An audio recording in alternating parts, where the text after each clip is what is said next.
Hello friends, एक बार फिर स्वागत है आपका अपने YouTube channel serious NP mathematics पर। फ्रेंड्स, आज हम लोग क्लास 10th की मैथ का चैप्टर 7 निर्देशांक ज्यामिति, इंग्लिश में बोलते हैं कोऑर्डिनेट ज्योमेट्री की शुरुआत करने वाले हैं। इस चैप्टर को हम लोग इतने मज़ेदार, इतने बढ़िया से पढ़ेंगे ना कि इसका पोस्टमार्टम करना है। मतलब कोई भी इसमें ऐसा टॉपिक हम नहीं छोड़ेंगे। हम अकॉर्डिंग टू एनसीईआरटी बुक चलेंगे, बट कॉन्सेप्ट हमारा इस तरीके से रहेगा इसमें कि आप चाहे किसी भी प्रकाशन की बुक उठा लो, किसी भी पब्लिकेशन की बुक ले लो, कोई भी क्वेश्चन ऐसा आपको नहीं मिलेगा जो आप कर ना पाओ। और उसके लिए क्या जरूरी है? बेसिक।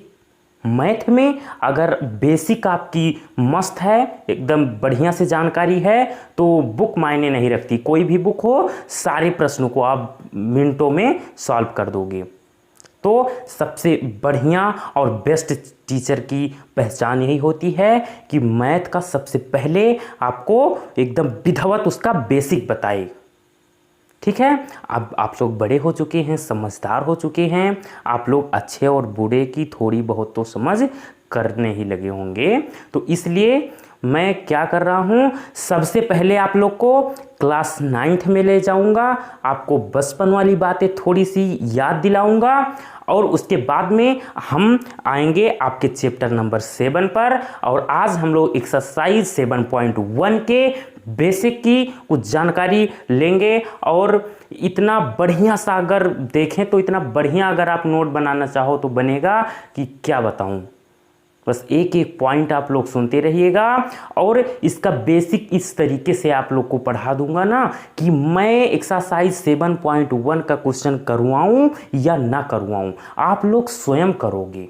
जी हाँ, अगर 9th में थोड़ा भी आपने अगर ध्यान दिया होगा तो एक्सरसाइज 7.1 आप लोग चुटकियों में सॉल्व करोगे।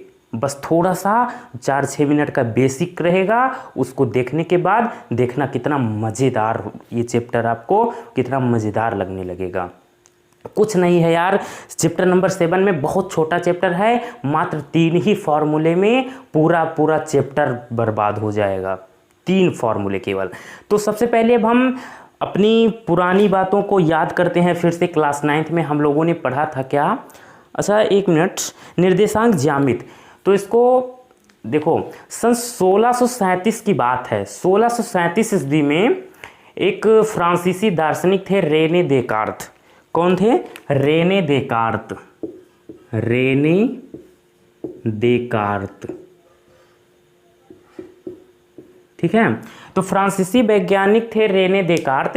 इन्होंने ज्यामिति के अध्ययन में बीजगणित का प्रयोग किया, जिसमें एक नई ज्यामिति का जन्म हुआ, और उसी को आज हम लोग निर्देशांक ज्यामिति कहते हैं। ठीक है। तो 1637 ईस्वी में फ्रांसीसी दार्शनिक रेने देकार्त ने ज्यामिति के अध्ययन में बीजगणित का प्रयोग किया, जिससे एक नई ज्यामिति का जन्म हुआ, जिसे निर्देशांक ज्यामिति कहते हैं। आई होप आप लोग को क्लियर हो गया होगा ये पॉइंट। अब देखो, हम लोग अब पढ़ते हैं क्या, जो 9th में हम लोगों ने पढ़ा था, बिंदुओं को दर्शाना। ठीक है, चतुर्थांश में किस तरीके से हम लोग दर्शाते हैं इसे।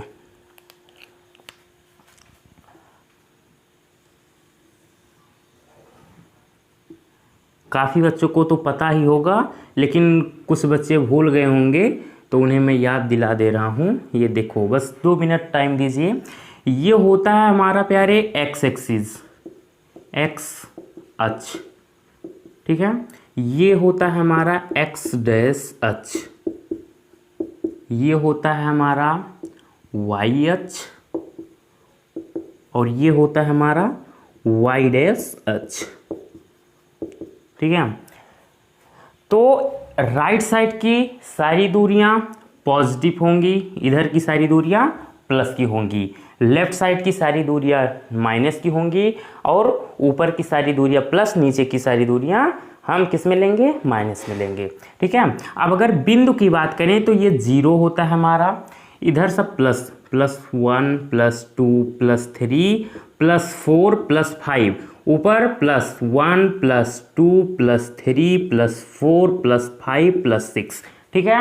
इधर देखो -1 -2 -3 -4 -5 -6, इधर नीचे माइनस का होता है -1 -2 -3 -4 -5 -6 -7, ठीक है। इतनी बात आप लोग को पता भी होगी, ठीक है।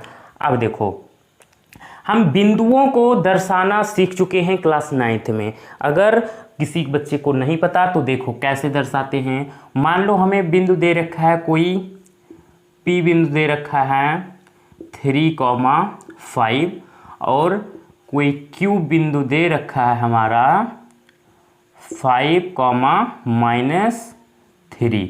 तो इसको हम कैसे दर्शाएंगे इसमें, वो देखो। चलो इसको हम बोलते क्या है, निर्देशांक। तो इसको लिखने का तरीका होता है x, y। कैसे लिखते हैं, x, y मीन्स पहले x लिखा जाता है फिर y लिखा जाता है। तो अगर इसके हिसाब से देखें तो यहाँ 3,5 क्या है, ये होता है हमारा पहले जो रहेगा वो x अक्ष वाला रहेगा और जो बाद में वो y अक्ष वाला होता है, ठीक है। अब देखो ये मान लो P, ये बिंदु है हमारा, तो इसको हम क्या बोलते हैं, इसको हम बोलते हैं भुज। क्या बोलते हैं, भुज बोलते हैं। याद रखना क्या, भुज। एक्स अक्ष की तरफ जो भी होता है उसे हम भुज बोलते हैं। और वाई बिंदु जो होता है, इसे अगर इंग्लिश में जानना चाहो तो बोलते हैं इसे एब्सिसा, ABSCISSA, ठीक है। और वाई अक्ष, ये इसे हम बोलते हैं कोटि। क्या बोलते हैं, कोटि। इंग्लिश में बात करें तो ऑर्डिनेट, ORDINATE, ऑर्डिनेट, कोटि होती है। अब हम इस बिंदु को P और Q, इस बिंदु को हम दर्शाएंगे। तो कैसे दर्शाएंगे वो देखो। P 3,5 मतलब x पे हमें कितना जाना है 3 और y पे हमें जाना है 5। क्लियर हो रही है। तो 3x 3, वो भी प्लस, किधर प्लस का देखना है। तो प्लस का 3x एक्सिस ये है हमारा, यहाँ होगा ये, और y का 5 वो भी प्लस का देखना है, तो ये होगा हमारा यहाँ। तो ये ऐसे जाएगा ये। तो ये बिंदु हमारा कौन सा है, 3,5, ये हमारा P बिंदु है। ऐसे हम दर्शाना सीख चुके हैं क्लास 9th में। अब देखो Q को हम कैसे दर्शाएंगे, 5, -3। तो उसके लिए देखो 5, x पे 5 प्लस इधर होता है, तो ये हमारा हो गया। और फिर क्या होता है, y, ये x होता है, ये y होता है। और लिखने का तरीका क्या बताया मैंने, पहले x को लिखा जाता है फिर y को लिखा जाता है, x, y। तो x वो भी प्लस का है ना, +5, तो ये हमारा प्लस हो गया। अब y है हमारा -3, तो y प्लस ऊपर होता है और नीचे होता है y का माइनस में। तो मतलब हमें नीचे देखना है कितना, -3। तो -3 ये ऐसे, ये दिख रहा है, ये ऐसे जाएगा यहाँ पे कहीं, और x + 5 ये आया ऐसे। तो ये बिंदु हुआ हमारा यहाँ पे कौन सा, 5, -3, ये बिंदु हमारा हो गया Q। तो इस तरीके से हम बिंदुओं को दर्शाते हैं, ठीक है। तो आई होप आप लोग को ये पॉइंट सारे क्लियर हो गए होंगे। अब हम बात करते हैं आप लोग के क्लास 10th के टॉपिक की, जिसमें हम लोग एक्सरसाइज 7.1 में एक बहुत ही इम्पॉर्टेंट फॉर्मूला है दो बिंदुओं के बीच की दूरी ज्ञात करने के लिए। तो पहले उस फॉर्मूले पर हम थोड़ा डिस्कस करते हैं, वो फॉर्मूला आखिर है क्या, ठीक है। तो मात्र उसी एक फॉर्मूले पर पूरा प्रश्नावली 7.1 हमारा समाप्त हो जाएगा। देखो मान लो, अच्छा हमें करना क्या है अभी, दो बिंदुओं के बीच की दूरी का सूत्र। दो बिंदुओं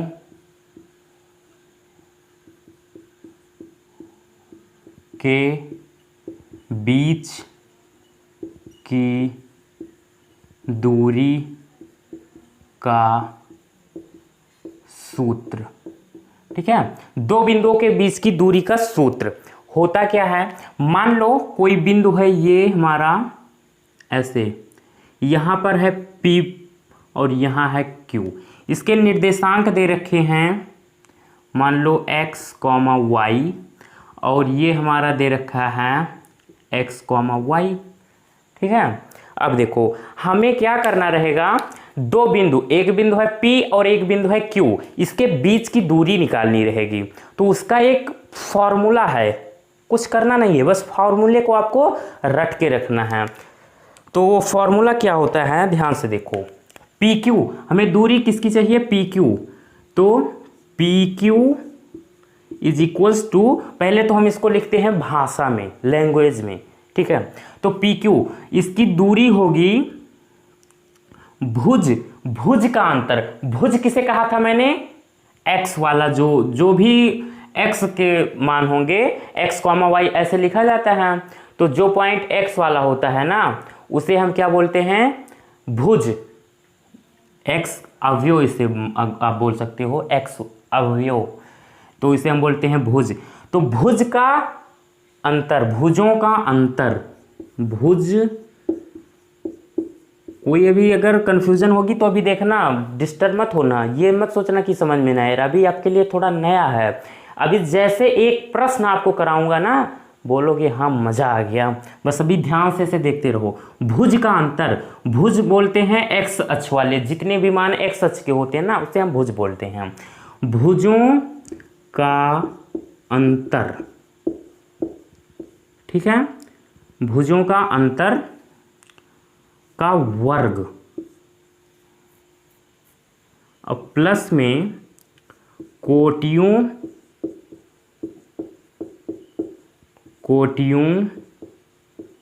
के अंतर, कोटियों का अंतर, इसका वर्ग और इस दोनों का अंडर रूट। ये होता है दो बिंदुओं के बीच की दूरी का फॉर्मूला। ये फिक्स फॉर्मूला है, इसमें कोई सोचने और समझने वाली बात नहीं है। या इसी को हम इस फॉर्म में लिख सकते हैं, या PQ इज इक्वल्स टू भुजों का अंतर, भुज, इसको आप क्या नाम दे दो, इसको आप कह सकते हो x1, इसको आप बोल दो y1, तब इसको हम क्या बोल सकते हैं, x2, y2। तो हम क्या करेंगे, भुजों का अंतर, x2 अंतर का मतलब होता है घटाना, means minus, x2 minus x1 इसका वर्ग और प्लस y2 माइनस का y1 इसका स्क्वायर और ये अंडर रूट। बस यही तो है फॉर्मूला हमारा। या अभी इसी को एक रूप में और लिख सकते हो, जो मर्जी हो आप लिख सकते हो, उसके लिए कोई दिक्कत नहीं। मतलब ये ध्यान रखना कि पहले हमें x से x को घटाना है, उसका वर्ग करना है, फिर y से y वाले को घटाना है, उसका वर्ग करना है, और पूरे का अंडर रूट कर देना है। अब जैसे हमने x2 माइनस x1 किया, तो इसी को आप क्या कर सकते हो, x1 माइनस x2 भी कर सकते हो, कोई दिक्कत नहीं। अगर कोई दिक्कत होगी प्लस माइनस की, तो ये जो स्क्वायर है वो एडजस्ट कर देगा। अब फिर प्लस y2 माइनस y1 के स्क्वायर, इसको आप लिख सकते हो y1 माइनस y2 का होल स्क्वायर। ये हमारा थर्ड पॉइंट इस तरीके से होगा। आंसर सबसे एक ही तरह से आएंगे, मर्जी आप जो फॉर्मूला लगाओ, सबका मतलब एक ही है। ठीक है, तो ये फॉर्मूला है हमारा दो बिंदुओं के बीच की दूरी ज्ञात करने का। क्या करना रहेगा, पहले x से x को एक बार घटा देना, उसका वर्ग कर देना, और प्लस y से y को घटा के उसका वर्ग कर देना, और पूरे का अंडर रूट। बस इतना ध्यान रखना है। ठीक है, अब इस सूत्र से, और फाइनली हम ज़्यादातर यूज कौन सा करते हैं, ये वाला, ये बहुत फेमस है। ठीक है, आपके बुक्स में भी इसी पे मतलब इस तरीके से x2 माइनस x1 का square plus y2 minus y1 का स्क्वायर, इसी से सारे प्रश्न कर रहे हैं। तो इसीलिए ये ज़्यादा मतलब फेमस है ना, तो इसलिए आप इसका ज़्यादा यूज़ करना। लेकिन कोई दिक्कत नहीं, अगर आपसे गलती हो जा रही है, आप क्या कर रहे हैं x1 माइनस x2 कर रहे हैं, कोई दिक्कत नहीं यार, आंसर सही आएगा। बस गलती आपकी ये नहीं होनी चाहिए कि x में से y को मत घटा देना। एक बार आप x2 से x1 को घटाना, y2 से y1, मतलब x में से x को ही घटाना, y में से y को ही घटाना, ठीक है। उससे कोई दिक्कत नहीं, चाहे x2 को x1 से घटाओ या x1 से x2 को, उससे कोई दिक्कत नहीं होने वाला। वो जो स्क्वायर लगा है ना वो एडजस्ट कर देगा। बस आपकी गलती ये नहीं होनी चाहिए कि y में से x को मत घटाना या x से y को मत घटाना, ठीक है। मतलब एक ही जाति के एक ही जैसे जो दिखने वाले होंगे उसी में से अगर आप घटाएंगे तो आंसर पे कोई भी फर्क नहीं पड़ने वाला। तो इसको आप नोट कर लो, इसका स्क्रीनशॉट ले लो, और रटने की कोई ज़रूरत नहीं है। रटने को तो मैं बोलूँगा ही नहीं, अभी जैसे एक दो प्रश्न कराऊंगा खुद का खुद रट जाएगा, रटने की नहीं ज़रूरत है।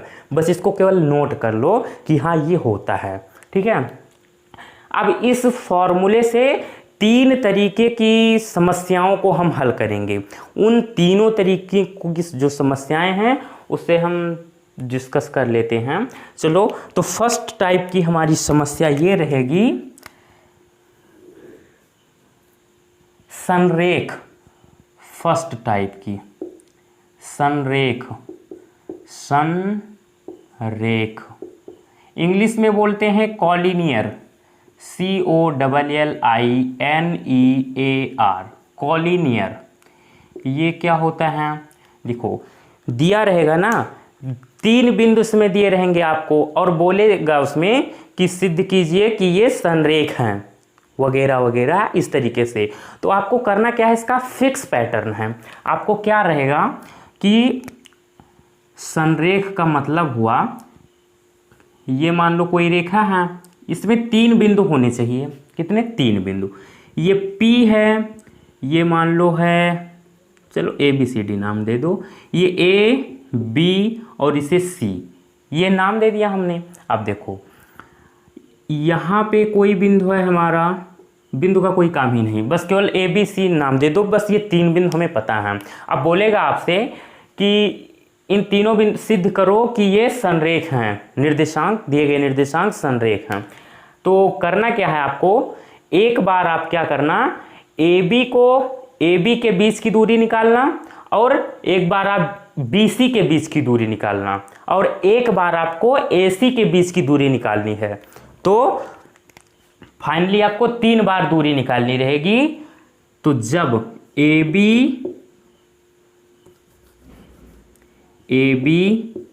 बराबर BC, नहीं AB प्लस BC बराबर AC आएगा।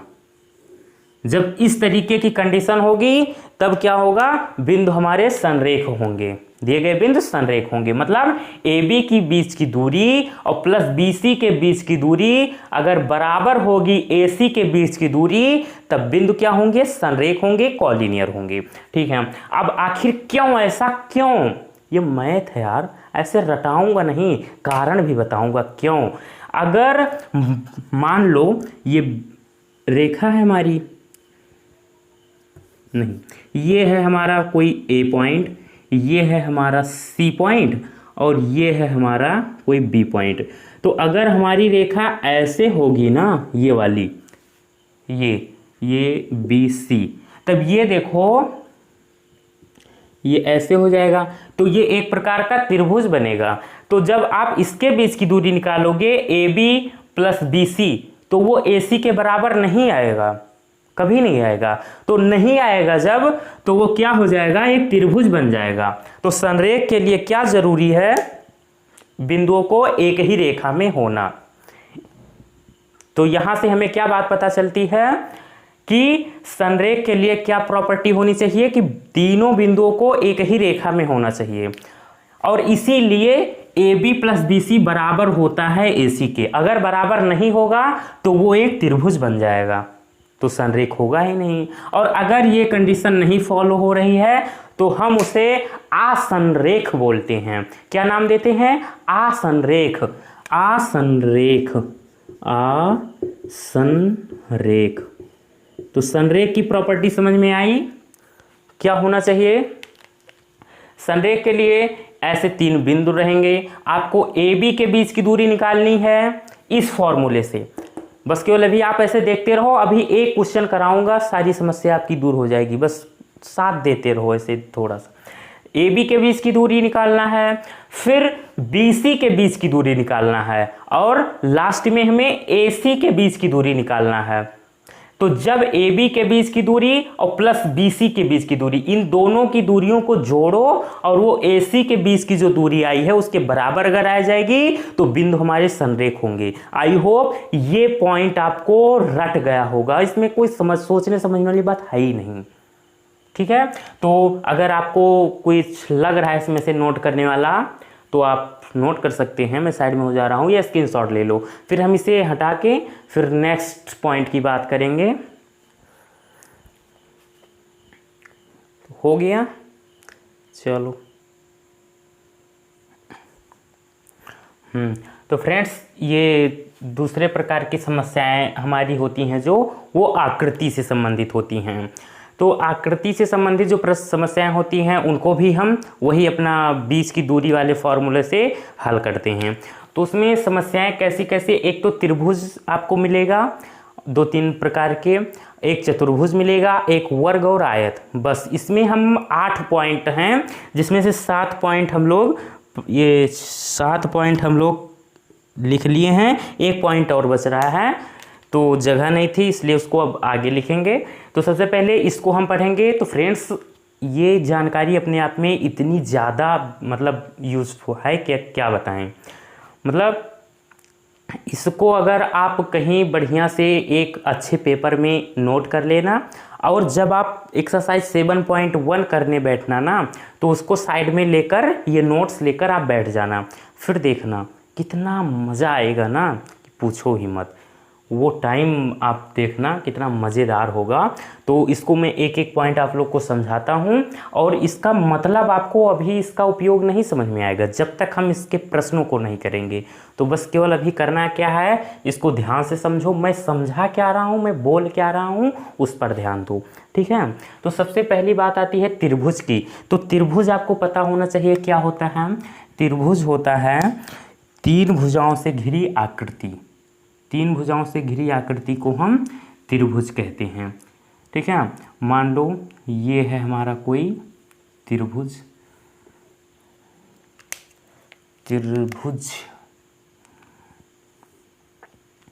ये हमारा होता है त्रिभुज। इसमें कितनी भुजाएं हैं? 3 भुजाएं हैं, ए बी और सी।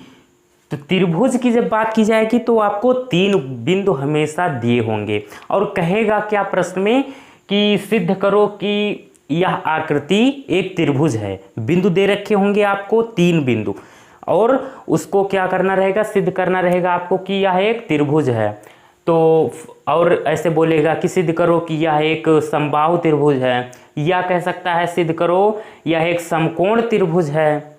तो उसके लिए ये जानकारी आपको होनी चाहिए, तभी आप सिद्ध कर पाओगे। केवल एक ही फॉर्मूले का कमाल है, वही बीच की दूरी वाला।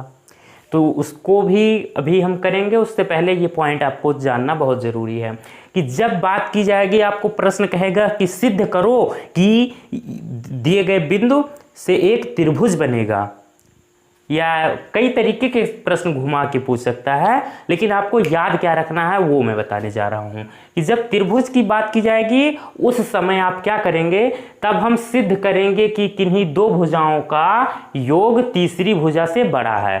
जब त्रिभुज की बात होगी, कहीं भी कैसे भी किसी भी प्रकार से पूछे प्रश्न आपसे, तब आप क्या करना, हम सिद्ध क्या करेंगे कि किन्हीं 2 भुजाओं का योग तीसरी भुजा से बड़ा है। कोई 2 सबकी, पहले तो क्या करना, हमें इसकी ए बी के बीच की दूरी निकालनी है, फिर ए सी के बीच की और बी सी के बीच की दूरी निकालनी है। किसके किसके? ए बी के बीच की दूरी निकालेंगे, फिर बी सी के बीच की दूरी और फिर AC के बीच की दूरी, तो किन्हीं दो भुजाओं का योग तीसरी भुजा से बड़ा होगा तो वह आकृति क्या होगी? त्रिभुज होगी। अगर ये कंडीशन फॉलो हो रही है तो उस बिंदु से एक त्रिभुज बनेगा, एकदम कंफर्म है। नेक्स्ट बात आती है समद्विबाहु त्रिभुज की।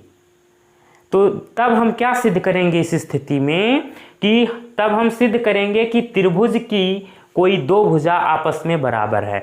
जब आएगी बात हमारी समद्विबाहु त्रिभुज की, प्रश्न में कहेगा कि सिद्ध करो इस बिंदु से एक समद्विबाहु त्रिभुज बनेगा, ठीक है। तो यह जांच कीजिए कि क्या इस बिंदु से एक समद्विबाहु त्रिभुज बन रहा है। तो उसमें आपको क्या सिद्ध करना है कि कोई भी दो भुजा आप बराबर दिखा दो। मान लो हमें त्रिभुज में हमेशा 3 दूरियां ज्ञात करनी रहेंगी, लेकिन जब समद्विबाहु त्रिभुज की बात होगी तो मान लो आप AC के बीच की दूरी निकाले, वो आ गई मान लो 10, और AB के बीच की दूरी निकाले, वो आ गई 10। तो ये भुजा आपस में बराबर आ रही है तो वह एक समद्विबाहु त्रिभुज होगा। तब आपको BC के बीच की दूरी निकालने की कोई आवश्यकता नहीं है। मतलब समद्विबाहु त्रिभुज की अगर बात की जाएगी तो वहां पर कोई दो भुजा आप बराबर दिखा देना, सिद्ध हो जाएगा इससे कि यह एक समद्विबाहु त्रिभुज है। नेक्स्ट पॉइंट की बात करते हैं हम लोग समकोण त्रिभुज की। ये हो गया ये समकोण त्रिभुज की। तो समकोण त्रिभुज की जब बात होगी तब हम क्या सिद्ध करेंगे? तब हम सिद्ध करेंगे कि त्रिभुज की बड़ी भुजा का वर्ग शेष भुजाओं के वर्गों के योगफल के बराबर होता है। पाइथागोरस थ्योरम आपको पता है, वही यहाँ पर भी है कि जब समकोण त्रिभुज होगा। अब बात आती है समकोण त्रिभुज की, तो थोड़ी सी हम बात कर ही लेते हैं समकोण त्रिभुज की। समकोण त्रिभुज हमारा कुछ इस प्रकार से होता है, ये जिसमें एक कोण हमारा 90 डिग्री का होता है, समकोण होता है। ये मान लो हमारा A है, ये हमारा B है, ये हमारा C है। तो समकोण त्रिभुज में क्या करना रहेगा कि बड़ी भुजा का वर्ग, तो इसमें ये कर्ण होता है AC सबसे बड़ी भुजा, AC का वर्ग बराबर होगा शेष दोनों भुजाओं के वर्गों के योग के। मतलब शेष दो भुजाएं कौन कौन सी? AB और BC, AB के वर्ग और BC के वर्ग के योग के बराबर। मतलब यही तो हमारी है पाइथागोरस प्रमेय, पाइथागोरस थ्योरम। तो मतलब जब समकोण त्रिभुज की बात की जाएगी उस समय हम ये सिद्ध करेंगे कि बड़ी भुजा का वर्ग शेष दोनों भुजाओं के वर्गों के बीच, शेष दोनों भुजाओं के वर्गों के योग के बराबर है। अब इसको हम सिद्ध कैसे करेंगे? वही दूरी निकालेंगे बीच के, AC के बीच की दूरी, AB के बीच की दूरी और BC के बीच की दूरी। बस अभी क्या करना है आपको, ये पॉइंट नोट करने हैं। मैं कह क्या रहा हूँ ये सुनना है, दिमाग में सेव रखना है। फिर जब हम क्वेश्चन करेंगे ना तब बढ़िया 100 नहीं 110% आपको समझ में आ जाएगा कि मैं भी कहना क्या चाह रहा हूँ। मैं जो चिल्ला रहा हूँ ये फर्जी में चिल्ला रहा हूँ कि इसका कोई मतलब है। अब आती है बात समबाहु त्रिभुज की। तो जब हम समबाहु त्रिभुज का नाम लेंगे तो उस समय हम क्या सिद्ध करेंगे कि तब हम सिद्ध करेंगे त्रिभुज की तीनों भुजाएं आपस में बराबर हैं। मतलब जब प्रश्न आपका कहेगा कि सिद्ध कीजिए कि यह एक समबाहु त्रिभुज है, तो आप क्या करेंगे? मतलब यही मान लो कि समबाहु त्रिभुज है, अगर कुछ समय के लिए मान लो तो क्या करेंगे? AC के बीच की दूरी निकालेंगे, BC के बीच की दूरी निकालेंगे और AB के बीच की दूरी निकालेंगे। तीनों दूरियां आपस में बराबर अगर आ गई तो वह त्रिभुज कौन सा होगा? समबाहु त्रिभुज होगा। नेक्स्ट बात करते हैं अब हम, ये भी हो गया, ये भी हो गया, समांतर चतुर्भुज की। अब आ गया हमारा चतुर्भुज। तो जैसा कि नाम से ही आपको पता चल जाना चाहिए, चतुर्भुज मतलब 4 भुजाएं होंगी इसमें। कितनी? 4 भुजाएं। तो 4 भुजाओं से घिरी आकृति को क्या कहते हैं? चतुर्भुज कहते हैं हम। किसी भी तरीके से हो सकता है चतुर्भुज। तो 4 भुजाओं से घिरी आकृति को हम चतुर्भुज कहते हैं। इसमें 4 बिंदु दिए होंगे ABCD। जब त्रिभुज की बात की जाएगी उस समय प्रश्न में आपको 3 बिंदु दिए होंगे। जब चतुर्भुज की बात की जाएगी उस समय आपको प्रश्न में कितने 4 बिंदु दिए होंगे, इसमें 4 भुजाएं होती हैं, 4 कोण होते हैं और 2 विकर्ण होते हैं, विकर्ण। ठीक है, ए बी भुजा, दूसरी भुजा बी सी, तीसरी भुजा हमारी सी डी, चौथी भुजा ए डी, और विकर्ण कौन कौन से, पहला विकर्ण ए सी और दूसरा बी डी। इतनी जानकारी आपको पिछली कक्षाओं में मिल चुकी है। तो समबाहु, हाँ हो गया, समांतर चतुर्भुज। तो जब सिद्ध करना होगा कि सिद्ध कीजिए कि यह एक समांतर चतुर्भुज है, तब हम क्या करेंगे, तब हम सिद्ध करेंगे कि आमने सामने की भुजाएं बराबर हैं। मतलब तब क्या करना रहेगा कि क्या करना, ए बी के बीच की दूरी निकालना और सी डी के बीच की दूरी निकालना। ये दोनों दूरी बराबर आ गई आपस में, और BC के बीच की दूरी और AD के बीच की दूरी, इन दोनों के बीच की दूरी अगर आपस में बराबर आ गई तो वह क्या होगा, आपस में वो आकृति क्या होगी, चतुर्भुज होगी, एक प्रकार की क्या होगी, चतुर्भुज होगी। तो जब प्रश्न में आपसे कहेगा कि सिद्ध कीजिए कि यह एक चतुर्भुज है, तो आपको क्या करना है, आमने सामने की जो भुजाएं हैं उनको बराबर दिखा देना है, दूरियां उनकी निकाल लेना, बराबर सिद्ध हो जाएगा। नेक्स्ट बात करते हैं अब हम समचतुर्भुज की। तो जब बात होगी समचतुर्भुज की, तब हम सिद्ध करेंगे कि चारों भुजाएं आपस में बराबर हैं। जब प्रश्न में आपसे कहेगा कि सिद्ध कीजिए कि यह एक समचतुर्भुज है, क्या है, समचतुर्भुज। तो समचतुर्भुज जैसा कि नाम से ही पता चल जाएगा, सम मतलब चारों भुजाएं बराबर हों, समान हों। तो समचतुर्भुज में चारों भुजाएं बराबर दिखाना रहेगा और चतुर्भुज में आमने सामने की भुजाएं बराबर दिखानी रहेंगी।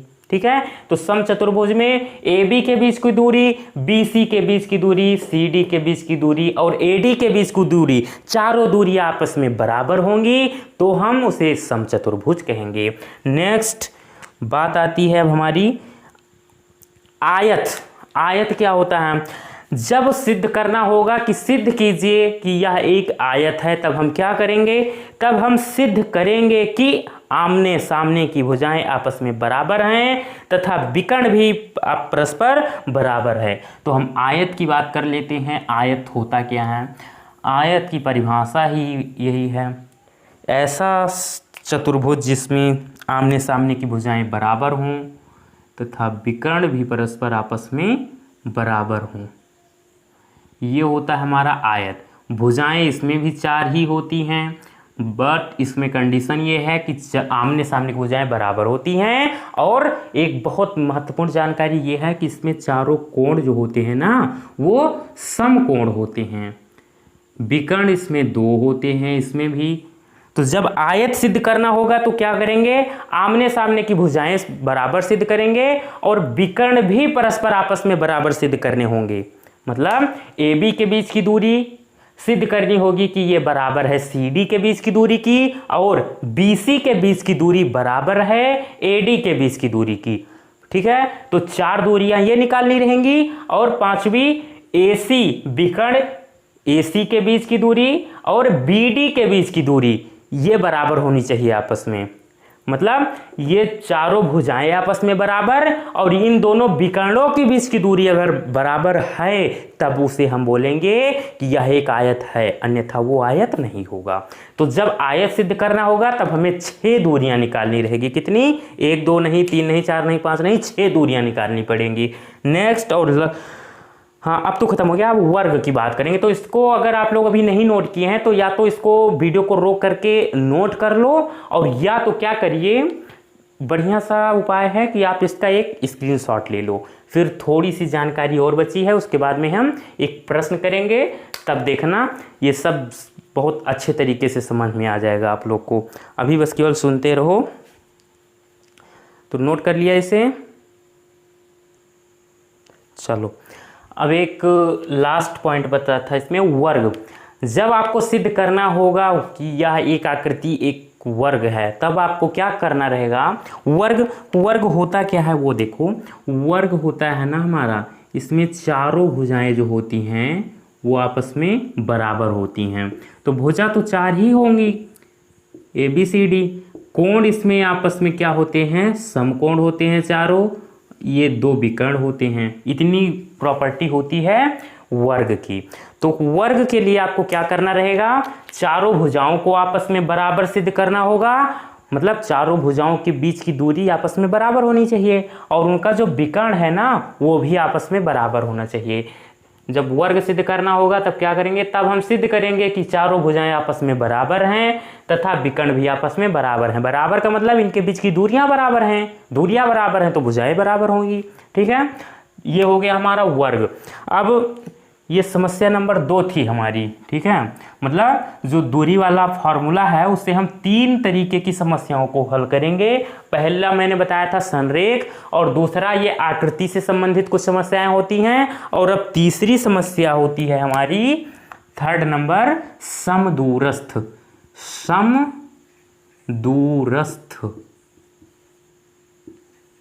समदूरस्थ।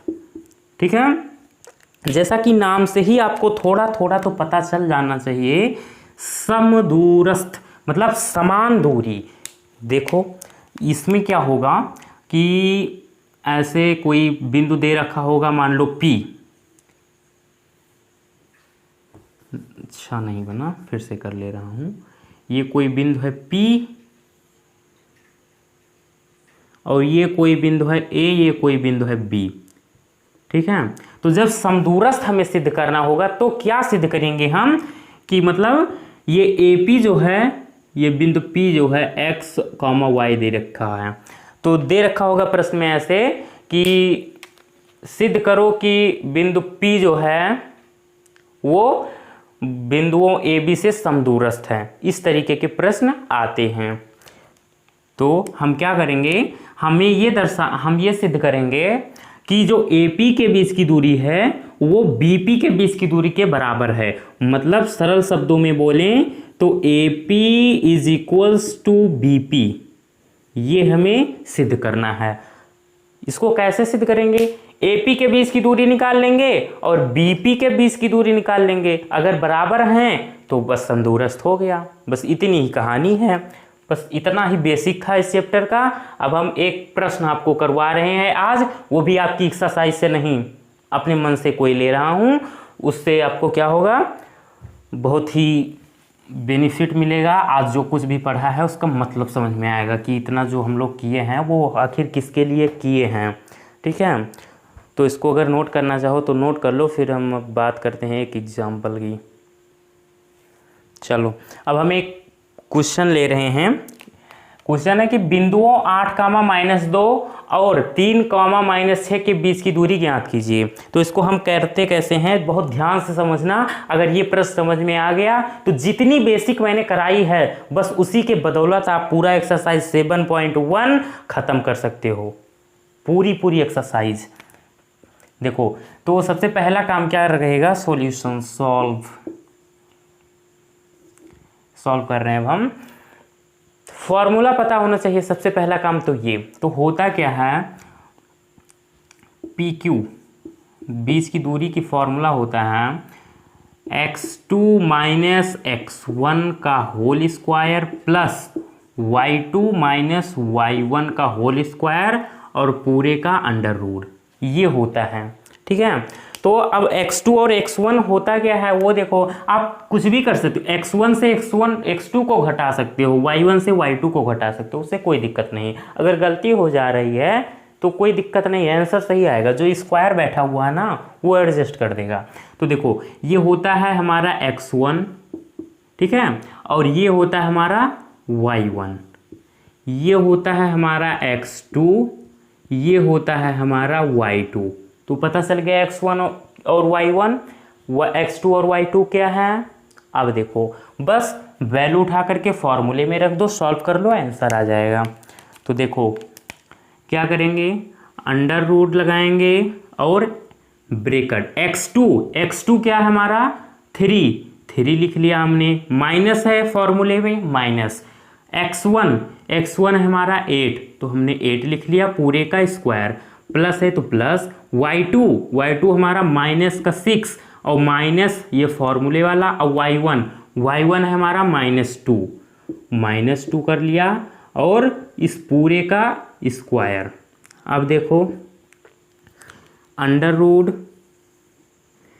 8 में से 3 को माइनस करेंगे तो बचेगा कितना, -5 बचेगा, इसका स्क्वायर प्लस, अब देखो ये -6 है और ये माइनस और ये माइनस, तो माइनस माइनस का गुणा हो जाएगा प्लस हो जाएगा, तो ये +2 हो जाएगा, +2 और ये -6, तो जब -6 में से +2 आप माइनस करोगे तो ये आएगा -4, मतलब चिन्ह विपरीत है, माइनस और प्लस घटता है लेकिन चिन्ह बड़े वाले का लगता है, तो बड़ा 6 है, इसके सामने माइनस लगाया इसलिए माइनस लगा दिया।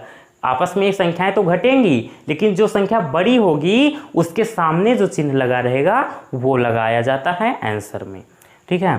तो ये हमारा कितना आएगा, -4 और इसका स्क्वायर, ठीक है। अब अंडर रूट -5 का स्क्वायर कितना होगा 25 और प्लस -4 का स्क्वायर कितना होगा 16, अब 6 और 5 11, 1 2 और 3 1 4, अंडर रूट 41 इकाई, ठीक है। बस ये हमारा आंसर हुआ। इस तरीके से हम दो बिंदुओं के बीच की दूरी ज्ञात करते हैं।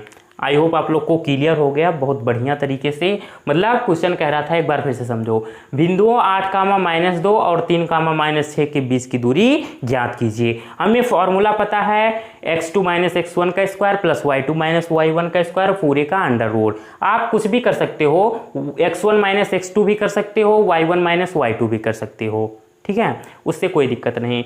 तो बस करना क्या है, आपको x में से x को ही घटाना है, y में से y को ही घटाना है, गलती नहीं होगी, आंसर पर कोई प्रभाव नहीं पड़ेगा। तो x ये सारी वैल्यू ये होती है x1, ये हमारी y1। आप क्या करो, इसको भी x1 नाम दे सकते हो, ये x1 मान लो, ये y1 मान लो, ये x2 मान लो, ये y2, उससे कोई दिक्कत नहीं है। उसके लिए आप स्वतंत्र हो, आप स्वतंत्र भारत के स्वतंत्र नागरिक हो, उसके लिए कोई दिक्कत नहीं है। सारी वैल्यू को रख दिया, हमने सॉल्व कर लिया, कैलकुलेशन तो आपको आता ही है। फिर फाइनल आंसर हमारा आया क्या, √41, √41, ये हमारा फाइनल आंसर, ठीक है। तो कुछ इस तरीके से हम दो बिंदुओं के बीच की दूरी ज्ञात करते हैं, ठीक है। चलो इसको भी अगर आप नोट करना चाहो तो नोट कर लो, वैसे हम एक्सरसाइज कराएंगे ही। तो फ्रेंड्स आज का वीडियो आप लोग को कैसा लगा, अगर अच्छा लगा तो प्लीज़ लाइक कीजिएगा। और हमारी पूरी उम्मीद ये है ना कि इस वीडियो के बाद में 95% स्टूडेंट क्या करें कि 7.1 के जितने भी क्वेश्चन आप कर पाएँ सारे क्वेश्चन कर डालें। वैसे मैं एक एक क्वेश्चन करवाऊंगा, उससे आपको कोई दिक्कत नहीं, उसमें सोचने समझने वाली कोई बात नहीं है। मैं एक एक प्रश्न करवाऊंगा, आप डरना मत कि नहीं हो पाएगा, मैं हूँ ना। तो अब हम लोग एक नए वीडियो में मिलेंगे एक्सरसाइज 7.1 के प्रश्नों के साथ में। तो आज का वीडियो हम यहीं पे समाप्त करते हैं। अगर आप लोग नए आए हैं हमारे चैनल पर, अभी तक चैनल को सब्सक्राइब नहीं किया है तो प्लीज़ चैनल को सब्सक्राइब कर लीजिए और बेल आइकन को ऑन करके ऑल पर क्लिक कर लीजिए, जिससे हमारे आने वाले वीडियो के नोटिफिकेशन आपके पास समय समय पर पहुंचते रहेंगे। तो बाय बाय, सी यू।